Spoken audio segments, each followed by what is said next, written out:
Selamat sore Bapak Ibu Saudara yang dikasihi oleh Tuhan. Berjumpa lagi kita pada hari ini, sore hari ini, untuk mengadakan kebaktian rumah tangga di rumah kita masing-masing bersama saya. Sebelum kita memulai kebaktian kita, mari kita terlebih dahulu bernyanyi bersama-sama memuji Tuhan. Pelengkap Kidung Jemaat 14, kunyanyikan kasih setia Tuhan.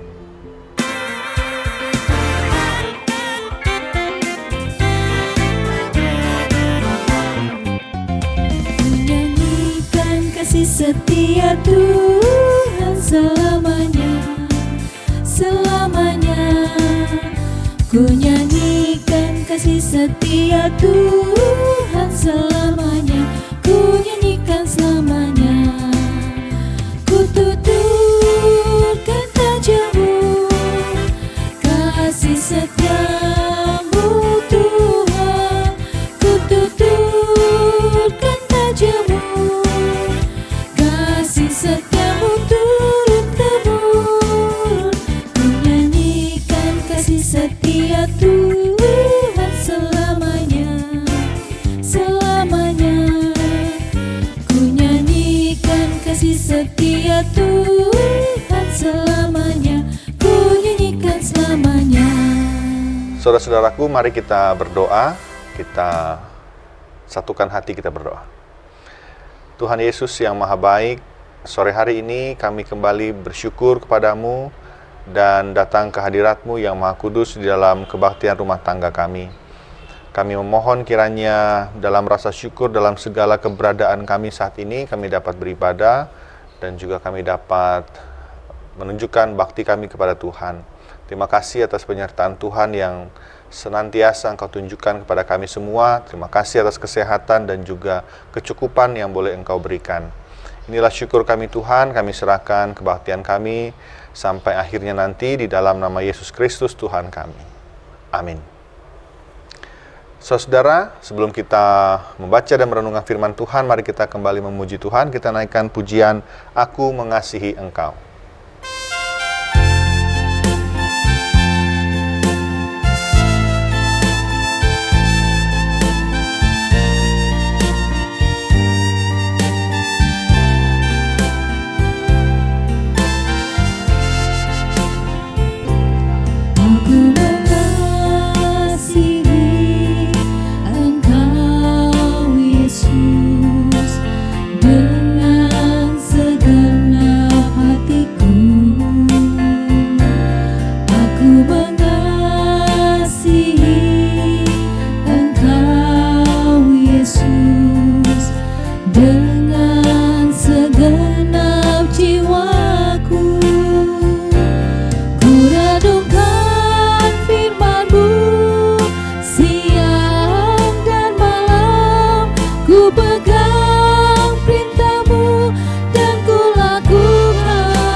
Saudara, mari kita mempersiapkan hati, kita mempersiapkan diri kita berdoa untuk membaca dan merenungkan firman Tuhan. Kita berdoa. Kini tiba saatnya bagi kami ya Tuhan, untuk kembali disapa, disegarkan oleh firman Tuhan, melalui pembacaan Alkitab kami, dan juga perenungan kami. Kami mohon kiranya Tuhan mengaruniakan kami hikmat, pengertian, supaya firman Tuhan yang kami baca dapat kami pahami dengan baik dan menjadi penuntun bagi langkah-langkah hidup kami di hari-hari ke depan. Di dalam nama Yesus Kristus, Sang Firman, kami berdoa. Amin.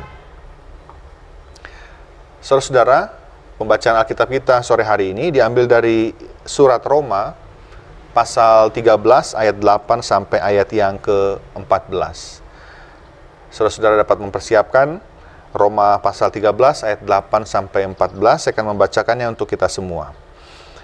Dengan judul perikop, kasih adalah kegenapan hukum Taurat. Janganlah kamu berhutang apa-apa kepada siapapun juga, tetapi hendaklah kamu saling mengasihi, Sebab barang siapa mengasihi sesamanya manusia, ia sudah memenuhi hukum Taurat.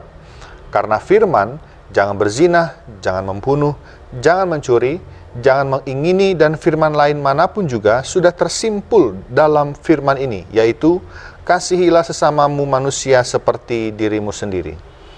Kasih tidak berbuat jahat terhadap sesama manusia, karena itu kasih adalah kegenapan hukum Taurat. Hal ini harus kamu lakukan karena kamu mengetahui keadaan waktu sekarang, yaitu bahwa saatnya telah tiba bagi kamu untuk bangun dari tidur. Sebab sekarang keselamatan sudah lebih dekat bagi kita daripada waktu kita menjadi percaya. Hari sudah jauh malam, telah hampir siang. Sebab itu marilah kita menanggalkan perbuatan-perbuatan kegelapan dan mengenakan perlengkapan senjata terang. Marilah kita hidup dengan sopan seperti pada siang hari. Jangan dalam pesta pora dan kemabukan. Jangan dalam percabulan dan hawa nafsu. Jangan dalam perselisihan dan iri hati. Tetapi kenakanlah Tuhan Yesus Kristus sebagai perlengkapan senjata terang, dan janganlah merawat tubuhmu untuk memuaskan keinginanmu. Demikian pembacaan Alkitab kita. Berbahagialah setiap kita yang terus mendengar firman Tuhan dan juga terus memelihara, melakukannya dalam hidup kita sehari-hari. Terpujilah nama Tuhan. Saudara-saudara yang dikasihi oleh Tuhan, orang sering mengatakan bahwa mengasihi itu gampang-gampang susah, atau susah-susah gampang. Kalau gampang-gampang susah, barangkali lebih banyak gampangnya ya daripada susahnya. Kalau susah-susah gampang, berarti lebih banyak susahnya. Tapi yang pasti Bapak Ibu Saudara, intinya mengasihi itu tidak selalu mudah memang. Kenapa? Ada banyak faktor tentunya, bermacam-macam, dan itulah salah satu tantangan kita, tantangan terbesar sebagai umat Allah, untuk secara benar memberlakukan kasih, memberlakukan hukum kasih yang Tuhan Yesus ajarkan. Nah, saudara, mari kita lihat teks Alkitab yang menjadi bahan perenungan kita hari ini. Perikop kita hari ini diawali dengan perkataan Paulus, "Janganlah kamu berhutang apa-apa kepada siapapun juga, tetapi hendaklah kamu saling mengasihi." Nah, saudara, dari kalimat ini kemudian sering muncul istilah hutang kasih. Kata berhutang dalam ayat ke-8 ini berasal dari bahasa Yunani, dari kata Yunani yaitu opeilete, yang mengutip ucapan dalam ayat ke-7, apa yang harus kamu bayar, yang dalam bahasa Yunani berarti tas opeilas, tas opeilas. Dan dua kata tadi, opeilete dan tas opeilas, saudara-saudara, memiliki akar kata yang sama, yaitu opeilo, yang menekankan aspek kewajiban atau keharusan. Jika dalam ayat ke-7 bicara soal kewajiban membayar pajak, membayar apa yang wajib diberikan kepada kaisar, maka dalam ayat ke-8 bicara soal kewajiban atau keharusan dalam mengasihi, keharusan untuk mengasihi. Nah, saudara-saudara, bagaimana kita memenuhi keharusan atau kewajiban kita untuk mengasihi itu? Nah, disinilah pertanyaannya, saudara-saudara. Ayat ke-8 tadi kemudian dilanjutkan oleh Rasul Paulus dengan mengatakan, "Sebab barang siapa mengasihi sesamanya manusia, ia sudah memenuhi hukum Taurat." Nah, saudara-saudara, di sini kita lihat bahwa Rasul Paulus secara tidak langsung mengatakan bahwa tindakan mengasihi itu adalah tindakan yang menyempurnakan setiap tindakan, setiap aksi kita dalam memenuhi hukum Taurat. Kita tahu umat Tuhan pada saat itu memang memiliki pedoman utama, yaitu hukum-hukum Taurat, hukum-hukum Musa. Dan di sini Paulus mengatakan ketika mengasihi, maka kamu sudah memenuhi hukum Taurat. Nah, ini kembali saudara dipertegas dalam ayat ke-9. Jangan berzina, jangan membunuh, jangan mencuri, dan sebagainya itu, yang termasuk dalam hukum 10 perintah Allah, itu semua tersimpul di dalam hukum kasih. Kita lihat bahwa hukum kasih menjadi simpul dari hukum Taurat. Artinya apa, saudara-saudara? Artinya hukum kasih itu menjadi pengikat, menjadi simpul, pengikat yang menyempurnakan hukum Taurat. Hukum Taurat dengan begitu banyak hukumnya, peraturannya dengan begitu detail, ternyata belum sempurna, dan hukum kasih itu yang menyempurnakan. Kita sama-sama tahu, hukum kasih yang diajarkan Tuhan Yesus, kasihilah Tuhan Allahmu dengan segenap akal budimu, dengan segenap hidupmu, dan juga kasihlah sesamamu manusia seperti dirimu sendiri. Nah, saudara, maka dalam ayat ini, hukum kasih itu menjadi pengikat yang menyempurnakan hukum Taurat. Maka ayat 10, Paulus mengatakan, kasih adalah kegenapan hukum Taurat. Dan ini yang kemudian menjadi judul dari perikop ini. Kembali ayat 10 ini juga menjadi penegasan bahwa hukum kasih itu yang melengkapi, yang menyempurnakan, yang menggenapi hukum Taurat. Maka apapun tindakan kita, kebaikan-kebaikan atau kewajiban-kewajiban keagamaan yang kita lakukan, tidaklah lengkap, tidaklah sempurna, tidaklah genap ketika kita tidak mampu atau ketika kita belum mampu menjalani atau menjalankan hukum kasih itu. Yang dalam hukum kasih itu, kata kerjanya adalah mengasihi. Nah, saudara, kesulitan kita untuk mengasihi itu seringkali muncul karena kita, salah satunya, karena kita memiliki pemahaman yang keliru, yang kurang tepat tentang kasih dan tentang mengasihi itu. Misalnya, saudara, kita seringkali berpikir bahwa mengasihi itu pokoknya, kalau ada yang bersalah, ya ampuni. Karena itu yang Tuhan Yesus ajarkan. Ya, hal ini tidak salah, tidak keliru, tapi saudara, tapi tidaklah sepenuhnya tepat, karena tidak sesederhana itu. Richard Niebuhr, seorang teolog Amerika, mengatakan pengampunan adalah bentuk akhir dari kasih. Menarik ketika Niebuhr menggunakan kata bentuk akhir, ya. Artinya saudara, ada bentuk awal dari kasih itu. Nah, saudara, ketika Niebuhr mengatakan bahwa pengampunan itu wujud akhir, bentuk akhir dari kasih, maka wujud awalnya apa? Tentu wujud awal dari kasih itu adalah ketika kita mau menuntun orang yang berdosa untuk bisa terlebih dahulu mengakui keberdosaannya, mempertanggungjawabkan dosa-dosanya, mau membaharui diri, mau bertobat, dan pada akhirnya pengampunan itu menjadi bagian dari hidupnya. Maka pengampunan menjadi bentuk akhir dari kasih. Nah, saudara, bukankah itu yang dilakukan oleh Allah? Bangsa Israel mengalami itu, bahkan ketika Yesus berkarya, juga seringkali Yesus baik langsung maupun tidak langsung mengatakan hal seperti itu. Nah, saudara, kasih atau mengasihi itu tindakan yang menghindari perbuatan-perbuatan dosa. Nah, hal ini kemudian dijabarkan, ditegaskan oleh Paulus dalam perikop ini dalam pasal-pasal selanjutnya. Ayat ke-12, tanggalkan perbuatan-perbuatan kegelapan. Ayat ke-13, hidup dengan sopan, jangan dalam pesta pora, mabuk, percabulan, atau hawa nafsu, atau perselisihan iri hati. Ayat ke-14, saudara, merawat tubuh, jangan untuk memuaskan keinginannya. Jangan kita merawat tubuh karena untuk memuaskan keinginan daging kita. Nah, saudara, inilah tantangan mengasihi itu. Karena ternyata sulit menghindari perbuatan-perbuatan dosa itu secara total. Ini tantangan dalam mengasihi itu. Mengasihi diri sendiri berarti juga mau menjauhkan diri kita dari perbuatan-perbuatan yang tidak benar itu. Baik yang dikatakan dalam ayat 12, 13, dan 14 tadi. Nah, saudara, tantangan mengasihi itu ternyata adalah bisa mengasihi dengan benar. Itu tantangan kita mengasihi. Karena mengasihi dengan sembarangan itu mudah sekali. Banyak orang yang alih-alih mengasihi katanya, tapi ternyata saudara, caranya keliru, caranya salah, atau dilandasi dengan pemikiran dan tujuan yang tidak benar, bahkan tujuan yang tidak baik. Maka mengasihi dengan benar itu menjadi salah satu tantangan ketika kita terus berusaha untuk menghidupi hukum kasih yang Tuhan Yesus ajarkan. Mengasihi. Tantangan mengasihi juga adalah dengan tidak merugikan orang lain, tidak berbuat jahat terhadap sesama manusia.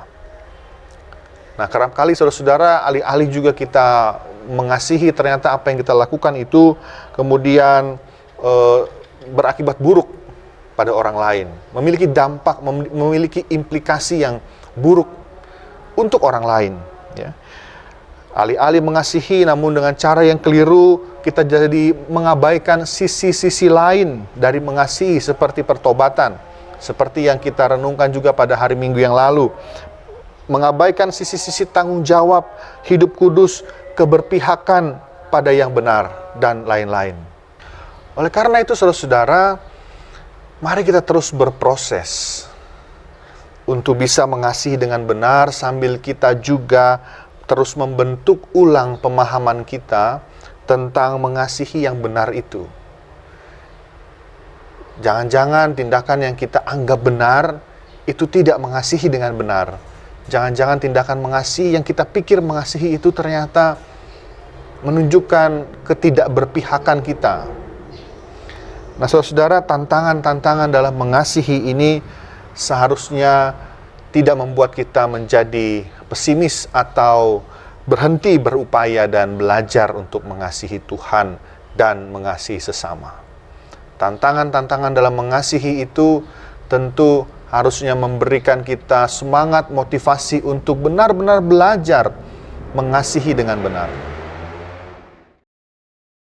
Nah, saudara, di dalam Allah melalui Sang Anak Yesus Kristus dengan kuasa Roh Kudus, kita harus terus menghidupi kasih itu, menumbuhkannya, dan memelihara kasih itu di dalam diri kita, di dalam kehidupan kita, sehingga mengasihi kemudian bukan hanya menjadi perintah atau ajaran Tuhan Yesus, bukan hanya sebatas kata kerja, tapi bisa menjadi gaya hidup, bisa menjadi life of style dari kita sebagai umat percaya. Apa tantangan mengasihi menurut saudara? Apapun itu, kiranya Tuhan yang menolong kita untuk terus mengasihi dengan benar. Tuhan Yesus memberkati. Mari kita berdoa. Allah Maha Kasih dan Sumber Kasih, hari ini kami kembali merenungkan firman Tuhan yang mengingatkan kami bahwa kasih, mengasihi adalah hal yang utama, hal yang penting untuk bisa kami wujudkan dalam segala aspek kehidupan kami.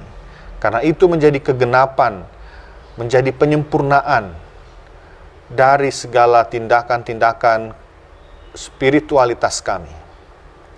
Kami mohon kiranya kami mampu menghidupi kasih ini dan juga menghadapi tantangan-tantangan yang muncul dalam upaya kami belajar mengasihi dengan benar. Berikanlah kami Tuhan hikmat supaya kami bisa juga memahami kehendak Tuhan dengan baik, mengasihi dengan baik dan benar, sehingga ini menjadi gaya hidup kami sehari-hari. Saat ini kami juga mau berdoa Tuhan untuk kehidupan kami, pribadi lepas pribadi, keluarga-keluarga, di lingkup jemaat Tuhan, atau dimanapun kami berada. Dengan berbagai macam kondisi yang berbeda-beda, dengan berbagai macam pergumulan yang berbeda-beda. Saat ini kami datang memohon kepadamu ya Tuhan. Kiranya Engkau yang terus menyertai kehidupan kami, menyertai kehidupan keluarga, pekerjaan, kehidupan bermasyarakat, dan juga kehidupan pelayanan kami, persekutuan kami. Saat ini kami masih ada di tengah-tengah pandemi COVID-19. Dan kiranya pandemi ini tidak menghentikan kami untuk terus berkarya bagi kemuliaan nama Tuhan. Tidak menghentikan kami untuk bisa mengasihi Tuhan dan mengasihi sesama kami. Ada banyak pergumulan hidup kami Tuhan di tengah-tengah pandemi ini. Kami mau berdoa mengingat mereka yang saat ini sedang terbaring lemah dalam sakit mereka. Kiranya Tuhan menjamah mereka satu persatu dan Tuhan sedia memberikan kembali kesembuhan dan pemulihan. Bagi mereka yang berbeban berat, memiliki pergumulan yang sangat berat, kiranya Tuhan juga menopang pergumulan-pergumulan itu sehingga mereka mampu menghadapinya dengan sukacita. Bapa, kami mau menyerahkan juga kehidupan kami selanjutnya, aktivitas-aktivitas kami di hari ini. Kami mohon kiranya kami bisa terus menghidupi kasih itu dalam segala aspek kehidupan kami. Terima kasih Tuhan, doa ini kami naikkan, kami panjatkan di dalam nama Yesus Kristus, Tuhan dan Juru Selamat kami yang hidup. Amin. Bapak, Ibu, Saudara-saudara, sebelum kita menutup kebaktian kita, mari kita kembali bernyanyi pelengkap Kidung Jemaat 128, Kasih Tuhan Yesus Tiada Bertepi.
Saudara, mari kita lanjutkan segala aktivitas kita, segala rutinitas dan juga kehidupan kita dengan tetap menaruh harapan di dalam Tuhan dan terus melakukan kehendak-kehendak Tuhan dengan seluruh daya kemampuan yang kita miliki. Kini terimalah berkat Tuhan. Kiranya Allah Sang Cinta, Yesus Kristus Sang Damai, Roh Kudus Sang Pemberi Kekuatan, memberkati serta menguatkanmu dan membarui kehidupanmu hari demi hari. Kasih karunia, rahmat, dan damai sejahtera dari Allah Tritunggal menyertaimu dalam kebenaran dan kasih, kini dan selama-lamanya. Amin. Saudara, kebaktian rumah tangga kita selesai. Sampai jumpa di dalam kebaktian rumah tangga selanjutnya. Tuhan Yesus memberkati.